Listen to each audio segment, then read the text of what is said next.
సంవత్సరాలు అవుతుంది. కానీ వాళ్ళిద్దరి పేర్లు కలుపుతూ చాలా సందర్భాల్లో చాలా మాటలు మాట్లాడారు. సురేఖ గారు ఇప్పుడు మాట్లాడేటప్పుడు ఎన్కన్వెన్షన్ అనేటటువంటి ఒక హైడ్రాకి సంబంధించిన విషయాన్ని సమంత నాగ చైతన్య విడిపోవడానికి వాళ్ళిద్దరి మధ్య ఏదో జరిగిందని ఆవిడ మాట్లాడినది ఖచ్చితంగా మనం ఖండించి తీరాలి. అండ్ ఇంకొకటి వచ్చేసి మన ఫిల్మ్ నగర్ వర్గాలలో ఇలాంటి గాసిప్లు వందలు ప్రతిరోజు పుడుతూ ఉంటాయి. ఇలా నేను గాసిప్లు విన్నాను అయినా సరే నేనేం అనలేదు అని చెప్పినా కూడా అది సమంజసమే కానీ తనే పక్క నుండి చూసినట్లుగా కేటీఆర్ కు నాగార్జునకు నాగ చైతన్యకు సమంతకు మధ్యలో మొత్తంగా చూసినట్లుగా తను వ్యాఖ్యానించడము, ఇక్కడ సమంతను అగౌరవపరచలేదు, ఆడపిల్ల నేను తన్నేమనలేదు, తను విక్టిమ్ అన్నట్లుగా ఆర్జీవీ దాన్ని సమర్థించడము, ఇది ఏ రకంగానూ కరెక్ట్ కాదు. ఆ అమ్మాయిని విక్టిమ్ గా అక్కడ ప్రొజెక్ట్ చేసినప్పటికీ కూడా ఆ అమ్మాయి పేరు అక్కడ తీసుకురావడం జరిగింది. వాళ్ళిద్దరూ కలిసి ఉండట్లేదు, ప్రతి సందర్భంలోనూ వాళ్ళ పేర్లే తీసుకొస్తున్నారు. అండ్ రాజకీయంలోకి ఇక్కడ కాంగ్రెస్ కి బీఆర్ఎస్ కి మధ్య జరుగుతున్నటువంటి సంఘటనలో నాగార్జున నాగ చైతన్యను నాగార్జున తీసుకురావడం అనేది అబ్సల్యూట్లీ మనం కండెమ్ చేయాల్సిన విషయం.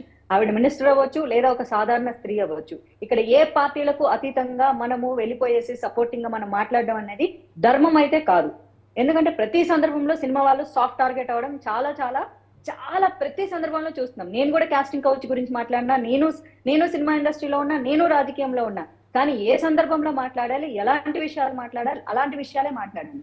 గాసిప్ విన్నప్పుడు సరదాగా చాలా గాసిప్లు వింటూ ఉంటాం. ఇలాంటి గాసిప్లు ప్రతినిత్యం ఇండస్ట్రీలో జరుగుతుంటాయి, ఫలానా కారణంతో విడిపోయిండొచ్చని. But gossip is not real. అది కేవలం టైం పాస్ కి ఆ కాసేపు జరిగేటటువంటి సంఘటన. కానీ ఒక మినిస్టర్ హోదాలో ఉన్నాయి ఇంకొక నాయకుడిని ఒక బీఆర్ఎస్ నాయకుడి గురించి మాట్లాడుతూ రకుల్ ప్రీత్ ని తీసుకొచ్చి అండ్ డ్రగ్స్ విషయం తీసుకొచ్చి సినిమా ఇండస్ట్రీ కెరియర్ కొలాప్స్ అయిపోయిందని, ఆ అమ్మాయి పని చేసుకోవడం మానేసి పెళ్లి చేసుకుందని, సమంతాని నాగార్జున ఫోర్స్ చేశాడని, ఇలా ఒక ఎన్కన్వెన్షన్ కి సంబంధించింది. అంటే ఒక పార్టీ మరి నాగార్జున టార్గెట్ చేసిందా ఎన్కన్వెన్షన్ విషయంలో అవ్వచ్చు, ఇప్పుడు సమంత విషయంలో అవ్వచ్చు, అంటే ప్రజల అనుమానాలు బలపరిచే విధంగా ఈవిడ వ్యాఖ్యలు ఉన్నాయి. ఈ రోజు వ్యాఖ్య అనేసేసి వెనక్కి తీసేసుకున్నాను, సో ఇందులో నాకు ఎలాంటి సంబంధం లేదు, నేను సమంతాన్ని ఇక్కడ నేను సమంతాన్ని కించపరచలేదు అన్నారు కానీ నాగార్జునకు కానీ లేకపోతే నాగ చైతన్యకు కానీ ఎక్కడ కూడా వ్యాఖ్యల్ని వెనక్కి తీసుకున్నట్లు అనిపించట్లేదు.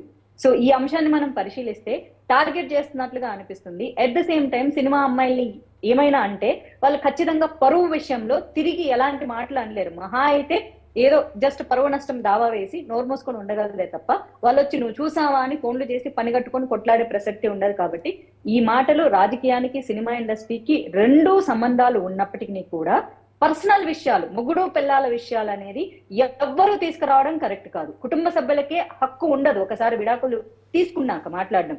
అంత ప్రైవేట్ విషయాన్ని పబ్లిక్ గా ఒక ప్రెస్ మీట్ పెట్టి లేకపోతే మీడియా ముందు మాట్లాడడం అనేది, ఆవిడ ఎన్ని క్షమాపణలు చెప్పినా సరే పరువు ఏదైతే పోయిందో అది మళ్ళీ తిరిగి రాదు. సినిమా ఇండస్ట్రీ ఈ రోజు ఎన్నో సందర్భాల్లో రియాక్ట్ అవ్వని సినిమా ఇండస్ట్రీ ఈ రోజు రియాక్ట్ అవ్వడానికి కారణం ఏంటంటే ఫర్దర్ గా